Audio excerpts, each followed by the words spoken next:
Friends, ఒక semen straw పైన ఇన్ని డీటెయిల్స్ ఉంటాయంటే మీకు నమ్మబుద్ధి కావడం లేదు కాదు. అయితే సెమెన్ స్ట్రా పైన ఏ డీటెయిల్స్ ఉంటాయో ఒకసారి చూద్దామండి.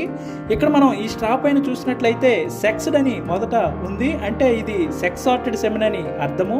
అలాగే నెక్స్ట్ F90% అని ఉంది, అంటే ఈ సెమెన్ చేస్తే 90% ఆడదోడలు పుడతాయి. నెక్స్ట్ ఈ సెమెన్ స్ట్రా యొక్క కంపెనీ పేరు BAIF అండి, ఇది పూణేలో ఉంటుంది. నెక్స్ట్ ఈ సెమెన్ యొక్క బుల్ వచ్చేసి రవీంద్ర అండి. అలాగే ఈ బ్రీడ్ వచ్చేసి JYCB, అంటే ఇది క్రాస్ బ్రెడ్ జెర్సీ యొక్క సెమెను. నెక్స్ట్ ఇక్కడ మనం ఒక డేట్ చూడవచ్చు, ఇది సెమెన్ని ఫిల్ చేసినటువంటి డేట్. సో ఈ విధంగా ఒక సెమెన్ స్ట్రా పైన చాలా డీటెయిల్స్ ఉంటాయండి. సో ఇటువంటి ఇంపార్టెంట్ అప్డేట్స్ కోసం పశు విజ్ఞాన్ బడి ఛానల్ను సబ్స్క్రైబ్ చేయండి, వీడియోని లైక్ చేయండి.